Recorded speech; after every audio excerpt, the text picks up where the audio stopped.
Hi, everyone. Welcome back to the Future Focused Admin Podcast. I'm your host, Candice Birmingham, and with me is my beautiful co host, Jessica McBride from The Assistant.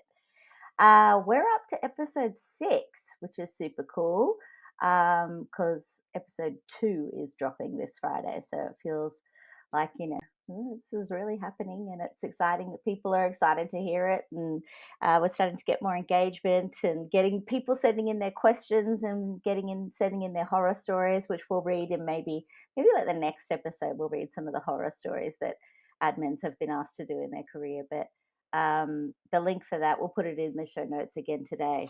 But it is in episode 1 show notes. And just basically, we want to hear what you've been asked to do in your admin career that's been like a horror story or even just funny. Like, let's just share the laughs.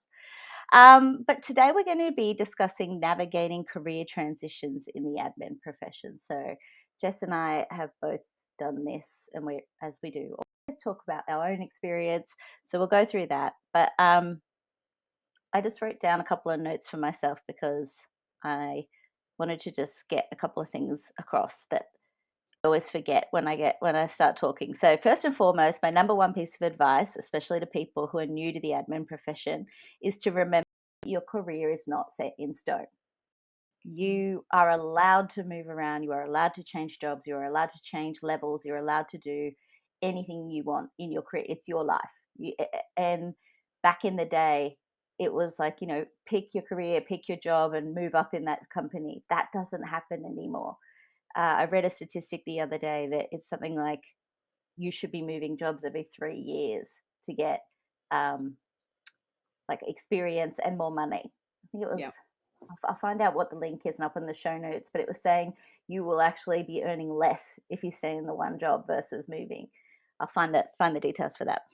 Whether you're thinking about exploring a new direction within your current field or considering a complete overhaul, the power to shape your journey is in your hands. So, especially for the newbies coming in, just remember that this is your career, it's all about you. So, but the exciting part is the skills and knowledge you will have already gained in your admin role will provide you the solid foundation for whatever career path you want to take next. So, let's jump in and have a chat about how your career journey can evolve and thrive.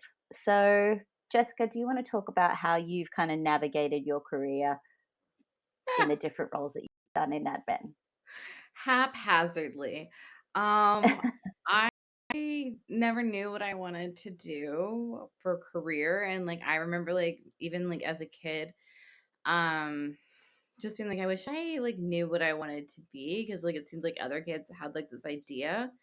And then at some point I got into cooking, and so I thought, oh well, maybe this is what I'm meant to do. So I started culinary school out of high school. Um, and I didn't really like it at all. I was just like, I don't really want to work in a hot kitchen and it would be really loud and it just really doesn't like sound like my thing at all. And I switched focuses at school like 4 times and I landed on communication and then I didn't even finish the communication degree, but it was probably the thing that like made the most sense for me. Um, and then, I took some time out of the workforce because I had a child, and then I kind of got back into it via like being a realtor, but I hated it. I was really bad at it, and I don't like selling things. And then I needed to get health insurance because America, and I took a job at Enterprise as like a car rental. And this is when we say that like you truly can shape your career, is that like you can change your job and change the things that you're doing until you get to a point where you're happy. And so I was in rentals for this car rental company and it was awful. People yelled at me. It was terrible. But I was able to get promoted in their fleet department. So that was like the corporate side of things. And I was able to like get a role where I was doing like account coordination. So I was able to get some really good ad skills and that job. And I always talk about that job in terms of like where I got a really great foundation for being an admin is that this, fantastic woman took me under her wing and she taught me like how to manage my email system. And like not everybody gets that. Not everybody has somebody who like takes the time to like teach them how to like keep your inbox under control. And like I still use the same like method that she taught me back then, to this day. And yeah, so I changed my career again because I decided to move to Canada. And that's how I got my first executive assistant role. Was I took this job locally, and it was 35,000 a year. And we talked about this before. It was this like crazy couple that like would have arguments over my head, and it sucked. So I only stayed with it 3 months. I don't put it on my resume. I don't talk about it outside of like having a good laugh about it. But that's just sometimes how the cookie crumbles with, the way that jobs are. And I changed jobs more times. And the thing is every time I left a job, I felt like I was a huge failure for leaving a job pretty early. And I always asked myself, what is wrong with me that I can't put up with all the same bullshit that everybody else puts up with? Like, why can't I just make myself smaller and less annoying and less loud and all of these things? But I also kept pushing for something better. And that's how I ended up kind of quitting a job and then getting into freelancing, which then led to me being an executive assistant, which then led to me being laid off and now a business owner. And so you really can just craft the career you want, but you have to be willing to be scared and like do it afraid. Because every job that I've ever gone into, I've gone into with the idea of I'm probably going to fuck this up. I'm probably going to fail this. Everybody laugh at me. And honestly, the more you do it, the less that voice exists. Like I'm slowly getting to a place where like I I no longer, it's not that I don't worry that I'll fail. It's that now I have faith I fail, I'll be able to pick myself back up again.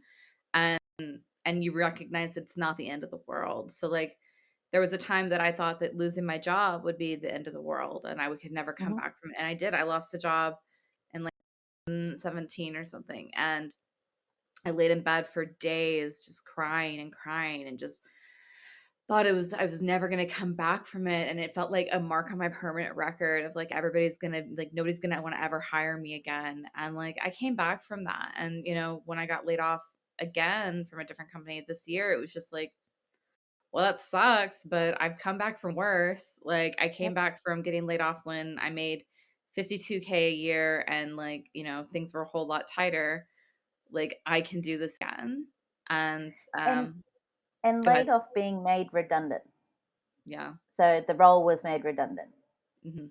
So there's a big part of it.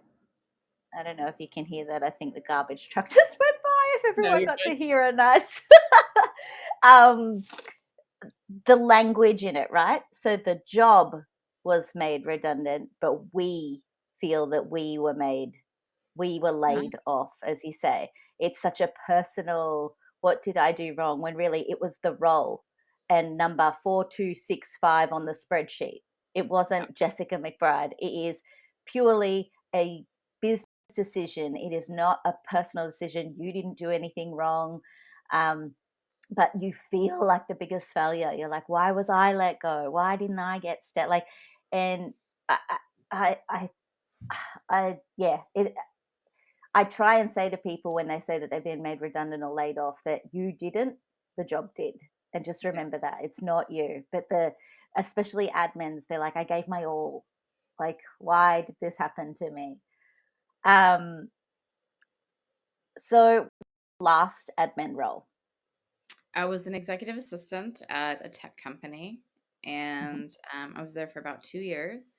Hmm. And yeah, it was a great role. I really got to do a lot of really cool things, and um, I think that it was such like a launching point for my confidence, and that like I was able to try so many different things, and that just only like grows your confidence to try more things as like you get Right. more comfortable with like stepping outside of your comfort zone.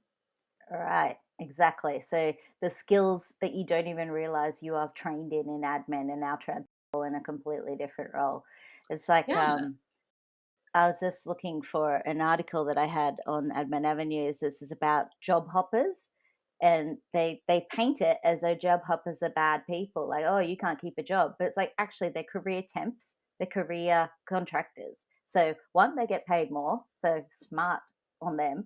But two, they adapt to different environments, to different companies, to different cultures, like they are incredible assets as a human, people who have jumped around because they've had the ability to not sit in comfort.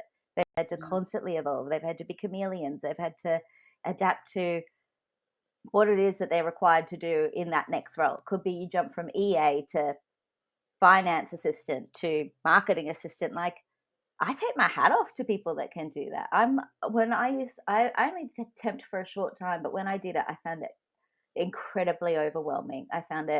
I'm so used to being in the full-time job where I have control, whereas when I didn't have control, and as I've mentioned on this podcast before, I am a control freak. I am. So when I don't have control or I can't make stuff happen, I'm like out of my depth and I'm out of my comfort zone because I'm so used to being like, well, let's just make it happen. Let's just do it. That's a very red personality trait. Well, that's just the point that I leave. Like, it's like the point that, because I have this very like high arc where it's like I gear up and I'm incredible and I'm the best employee they've ever seen. And then I recognize that I'm the best employee they've ever seen, but they won't promote me or they won't advance me within the organization. And I start realizing how full of it they are. And then I leave. And like outside the two times that like I was laid off, like I've never left a job because they wanted me to leave. Like I left a job because I said I'm not dealing with this anymore and like I'm moving on.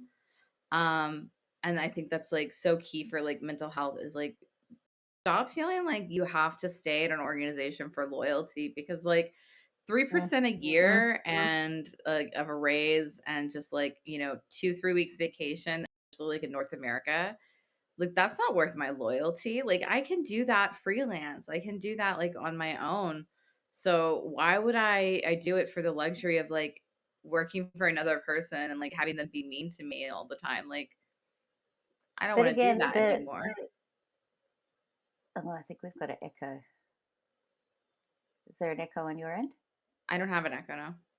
Okay, we'll get edited out anyway if it is. Um, I think the other confusion for admins is they think they're being loyal to their boss. Your boss could be made redundant the next day as well. Like you're Your not boss being could loyal make to you them by redundant the next day. it's a company decision. Like you're working for a Yeah. company, you're not working for your boss unless you're in a company where they own the company. You Yeah. are all working for a company. So don't be trapped in that, oh, I've got to be loyal to my boss. Because, like me, I went three places with one of my bosses. I was loyal to him, not the company. And it was actually him that got made redundant three times. Um, and I just kept going with him because we were such a great team. And I'll forever be grateful for the things that he's taught me throughout my career. But so I just see another article we have here is tips for admins who want to transition to a new industry. So blogs on that on Admin Avenues. If anyone wants to read them as well, there's heaps of information out there. But the whole point is, Jess and I, again, not experts. We're just talking about our experience with it. So in the first step, I think I told you my experience, how I ended up to where I was, and I'll give another quick high level. It's the truck again. I'm not normally in this room, as you can see. There's a different background. Um, I'm in my niece's room because the Wi-Fi was playing up and whatnot. So apologies that today's a bit shenanigans for the YouTube Today is watchers. just The, chaos. the podcast won't hear all of this, but the YouTubers get to see it all. But basically, I started my career in finance, banking, insurance. And so I thought that that was going to be my career because one, it earned really good money, especially when you were young. Two, it was cool. Like they had money, so there was big events and like it was cool. It was so fun to be in. Um, and then I got to a particular investment bank, and I had an issue that caused me to leave. And I just remember the managing director, I think he was, of investment banking, sitting with me and asking, like, "Are you sure you want to go?" I'm like, "Yes, I refuse to be treated this way." And he was like, "Well, I hate to say this, but you're not the first and you won't be the last." And I remember just being like, "Thank you for that, because you've just confirmed that this is not the industry for me." And back then, like, it was just so. Ugh. was wild, the stuff you could get away with in banking.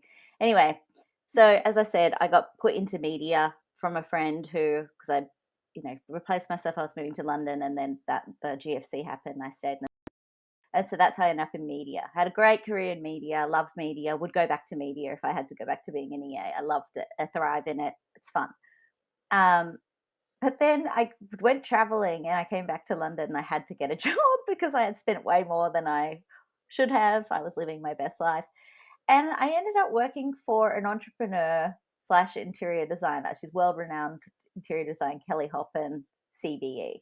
Google her. She's definitely worth a Google. And I was just out of my depth. I was just like, I know nothing about interior design. I don't care about design. I don't I was the IKEA house, it was, that'll do, or a cushion there and cushion there. But I just remember being like, oh well, I've got to adapt. I've got to get a job. I've got to, and the fact is, I'm working in the business. I know what to do as an executive assistant. And I just remember like listening to in team meetings. I didn't understand anything. I didn't understand acronyms. I didn't understand clients. Who are they? What is that? They spoke about client names and then talked about the project, and I didn't. It was just too much for me. I was just like, I'm never going to get this. And guess what? You do. You You do. end up always being able to understand, but that first 3 to 6 months is terrifying when you change jobs. But Yeah. that's so normal. It's so normal to um, have those feelings and feel like you're out of your depth and whatnot. But the other thing I would say is each job that I left and changed was because I wanted to, for one, but it was also for money. So each job, I was getting older as well, so more experience and whatnot. But I just remember one of my jobs, I asked for a 3 grand pay rise. Like after tax, that's absolutely nothing. And the executive at the time said no. And I was like, well, I'm going, because if you really don't think that I am worth 3 times, like $3,000, that's an issue. Um, Align with them. Like that's nothing to them. yeah. And then in the same day, he hands me a what is it called? Like one of those forms where you ask for cash, basically. Um, and it's for $10,000 to give to one of the talent's manager's son who was doing a charity race. And I was fuming, to say the least. I was just like, are you serious? And he's like, what? And I'm like, you want me to go and get a $10,000 check for some random son, yet I asked for a $3,000 pay rise and you said no. He's like, it's different. This is a charity. This is a write up for the company. I said, fuck yourself. And I gave him the check, the paperwork for the check, and I just said, do it yourself. And I left. And it was the first time I was that rude to someone, especially an executive. But I was seething. I was just like, how dare you? Like, he could have gone into the CFO's office next door and gone, hey, just told her she can't have a 3 grand pay rise. Can you just do this for me? But it felt deliberate. And I don't think it was. I just don't think he thought.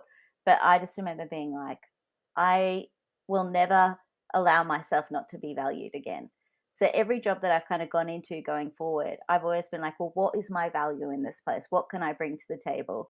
And if the salary didn't match it, I would say, and I would say it, I would say, this salary doesn't match what you're asking of the job. Especially as we said the other day about 24/7 roles. Like, you cannot be asked to do a 24/7 role. And then I saw one advertised actually this week in London, where it's like 80 to 100 grand. And that's pound. So, yes, that's a lot of money. But if you're being asked to do 24/7, that is not a lot of money.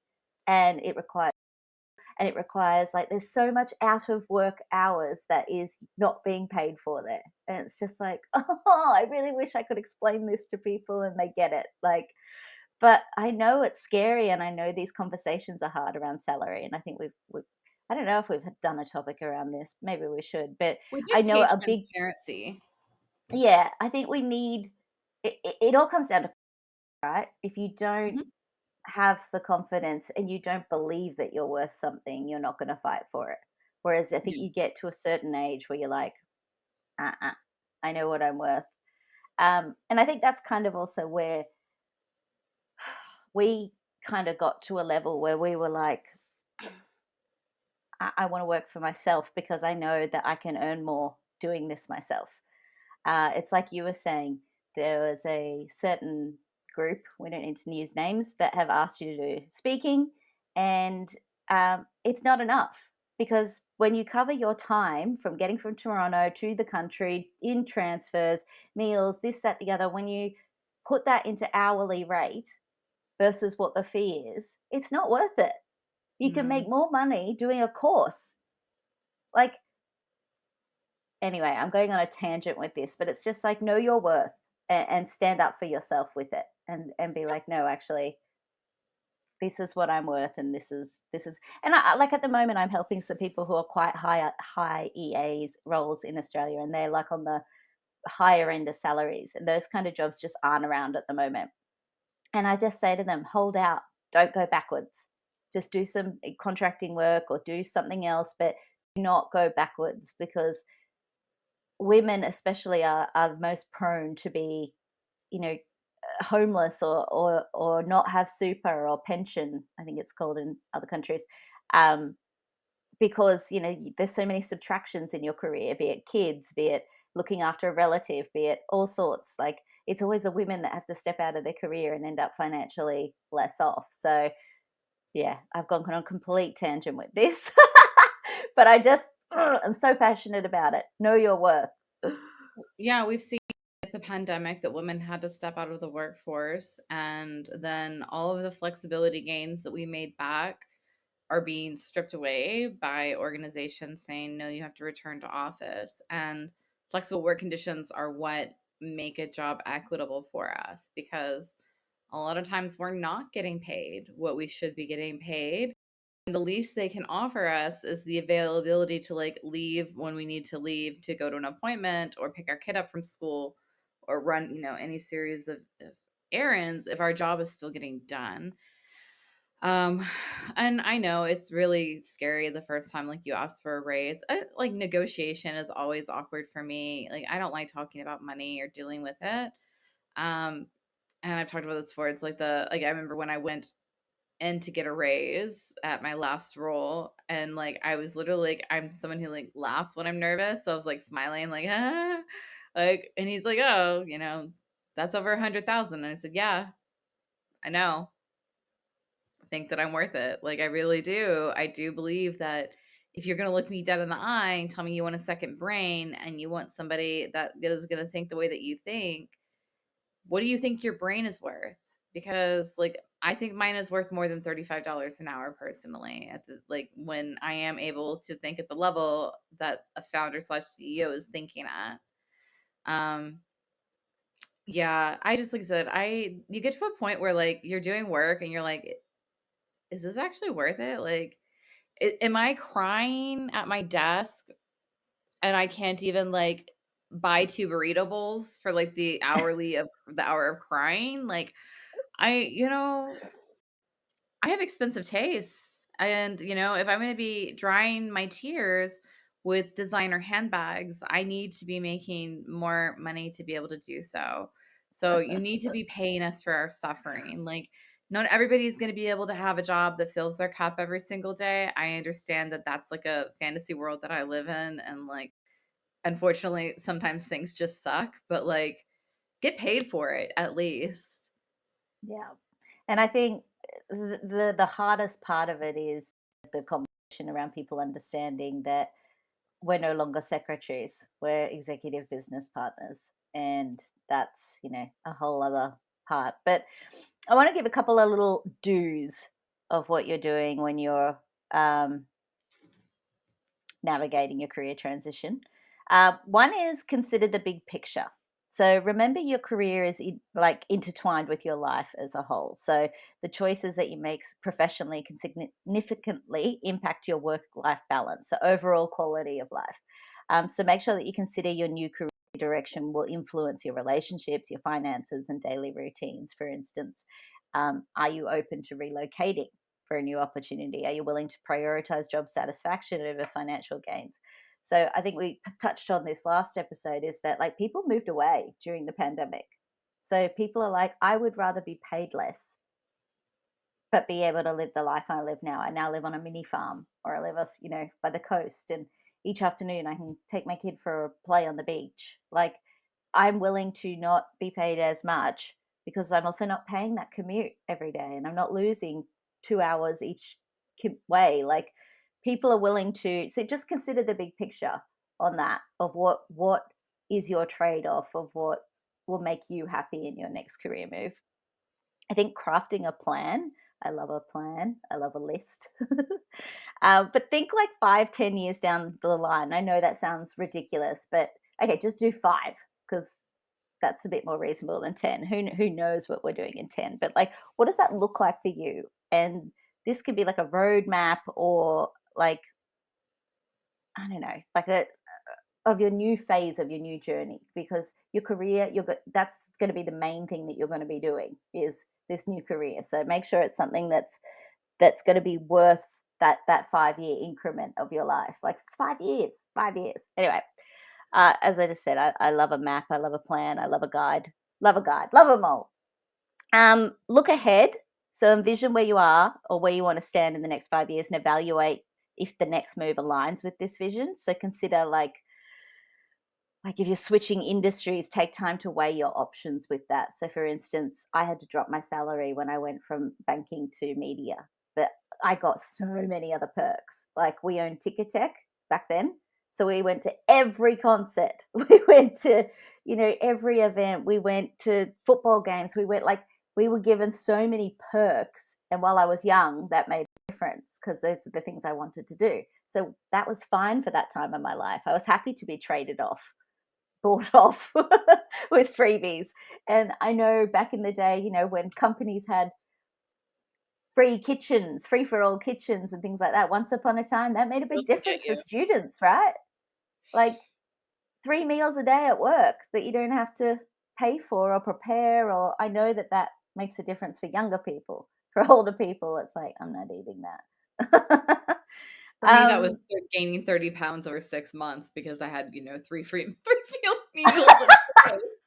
And we were eating out every night. So yeah, that was a rough 6 months for me. Jesus. I remember going to a job interview, and they were one of those cool tech companies, and my girlfriend worked there at the time, and they said, it was Facebook. It was Facebook. That's right. And it was 100 years ago. And I remember my friend Missy worked there at the time, and they said that, they found the connection. They're like, oh, how do you know Missy? Our childhood friends are around. And they're like, oh, why do you want this job? And I said, well, Missy told me you have tiny teddies in the kitchen. And I just thought that was so funny. And I was just like, perks, right? I'm 20 something. This is what I want, snacky snacks. Yep. So the other thing is leverage your network, right? We've got LinkedIn. It's so much easier now to be able to look up, stalk who the company, stalk who you know in it, and be like, hey, can I chat to you? I'm looking at going into a career in this company. Can I talk to you about what's important to you? So, like, your values, is it a good company culture? Does it allow for, you know, people who have special needs, or whatever your situation is? You can ask people about that and get real feedback. And that's the beauty of growing your network on LinkedIn, is being able to just quickly send a message to someone with that.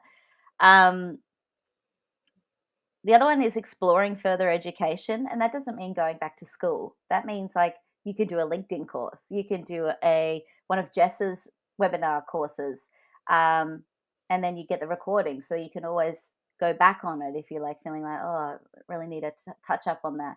There's so much free information out there, and there's so many courses you can buy. There's EA groups that have everything that's in there. Like, there's so much out there. So, if you feel like there is a gap in your role versus what's in the next role, like, just say they want, I don't know, project management. You haven't done project management before. You could do, what is it, Udemy? Is that how you say it? Udemy, I don't know how to pronounce Udemy. it. I've never said it They out like loud before. really cheap courses. And then bam, you've done a course in project management. You get the gist of it. And then once you're able to get into it and start practicing it, you'll get it. Like, don't ever not apply for something because you think, oh, I don't have those two skills on there. My last two are consider alternatives. So reflect on whether you try a new career or if it's just a different job, because you can be in like the marketing department and being like, I hate this, but you're really good with numbers and you do a little project with finance and you're like, that's where I want to be. So you don't necessarily need to leave the company. You're not in the right job. So explore options like that. And seek professional advice. So it could be as easy as talking to a mentor, talking to a recruiter, a specialist recruiter, and say, hey, you have a look at my CV and see where you think that I would fit. What kind of skill set? Like if you're not sure, ask. Like don't ever feel like you don't have options to ask and get ideas with that. And then I've just got two don'ts.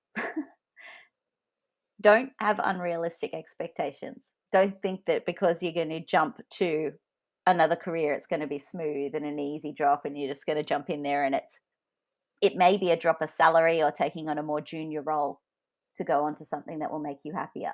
For me, that's what I had to do. I had to drop salary to go into media, but it was the best career I ever had.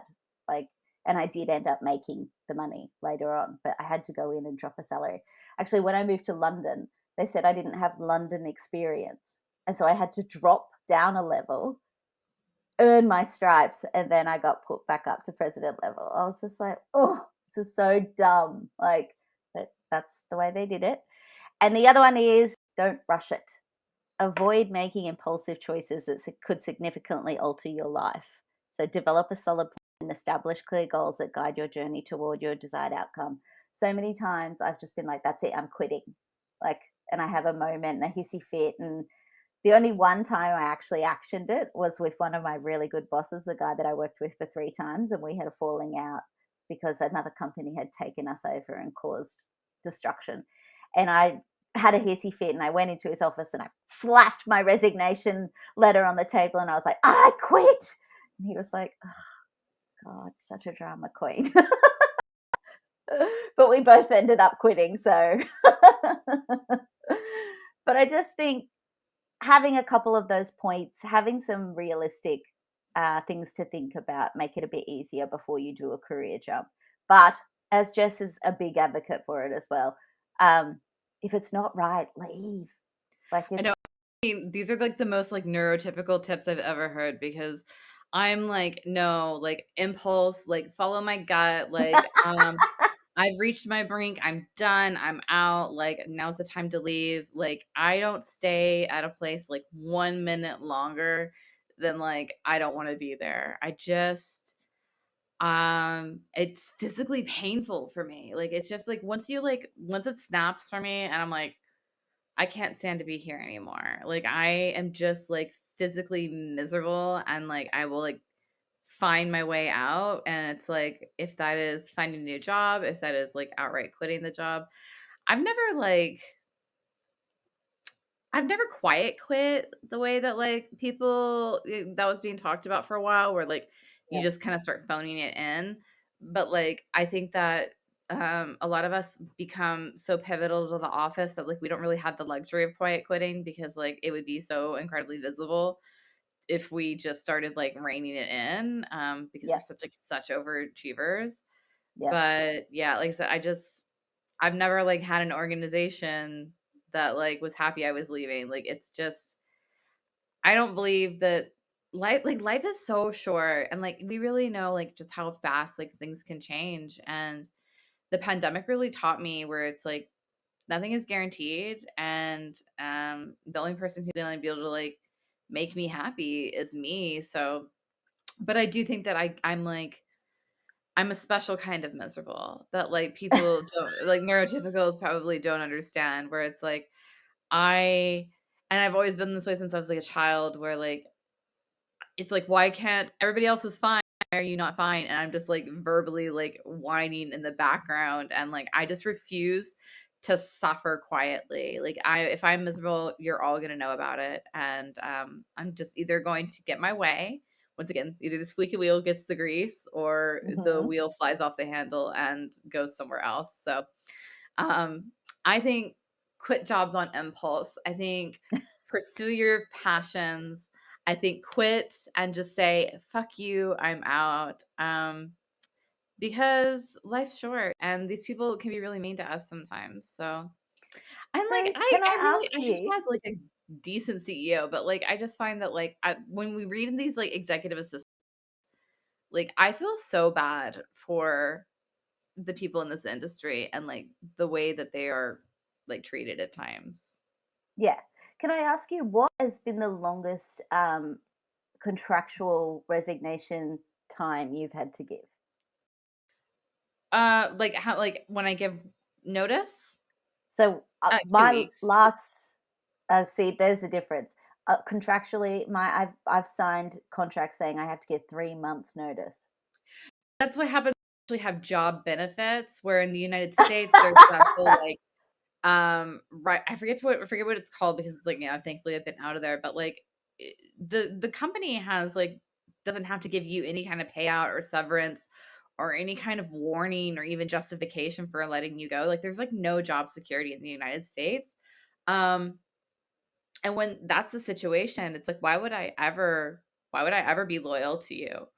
Why would I give you 3 months notice for but in Canada it's a little bit better, but still I think like 2 weeks is pretty much like the norm here, which is funny because like nobody can be replaced in 2 weeks. Like all it is like make it a really awkward 2 weeks. Like I really at this point in my career don't even think that I would give 2 weeks. Like I think that I would just quit instead of like having to like ride out that awkward 2 week situation of like living together with a partner after you've already broken up. Like it's a special kind of hell. No, thank you. Yeah.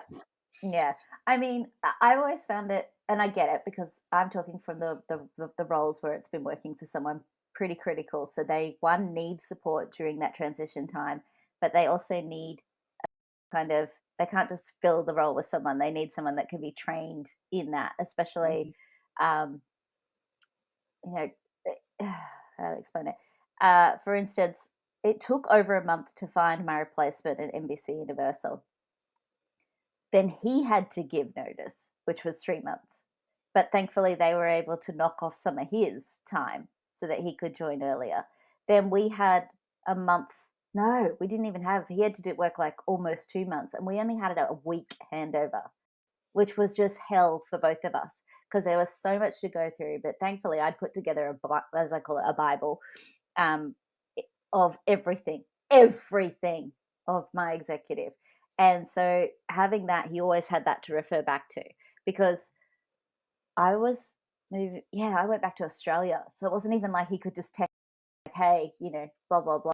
It was like he had to catch me on a time zone. But bless him, he didn't even need to. He was so smart. He was so on it. He was just like grabbed it with two hands and was just like, "Nah, I got this. I can roll with this. I can ask questions around." I love people like that.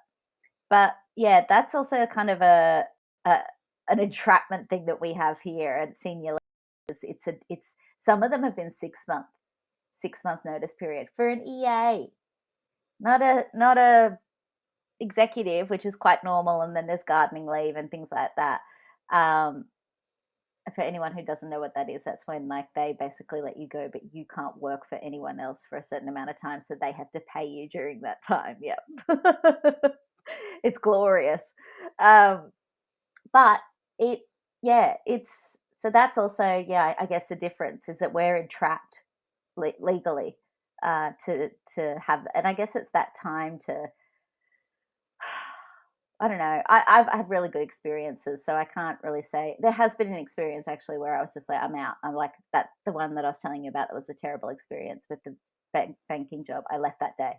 I just went, I'm done. Like, Yeah. you have treated me appallingly. You've discredited me. You've made me feel like a piece of meat. There was a bit of a sexual harassment issue, and I was Mhm. just like, I'm out. I'm out. I'm not. And thankfully, the shitty part is that I was too young to understand what was going on, and I Mm, should have stuck with it and dealt with it how I could now. But I was a baby, and I thought that I was going to ruin my career. I thought no yep. one's ever going to hire me again. And this is again going back to network and making sure that you have people that you can be like, I'm trapped in this, or I feel trapped, or I feel like I've been wrong done by. Am I right to do this? What should I do here? having people who are experienced and saying, no, you're absolutely right.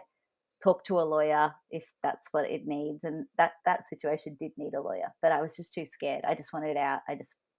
I wanted to leave with my head high. And so if ever you're in those kind of situations, reach out, ask for help, um, and make sure that you're feeling. Oh, that's the other thing.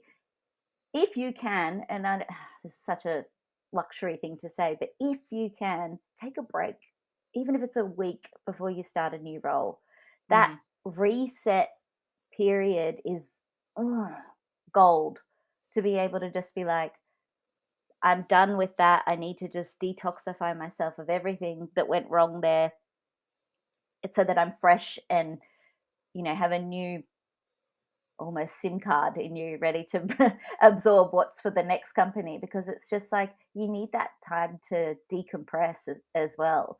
And I know this is very luxury and whatnot, and a lot of admins have to just jump from job to job. And look, even if you can have a weekend to just do nothing and decompress, but I would say, try and give yourself a break between that.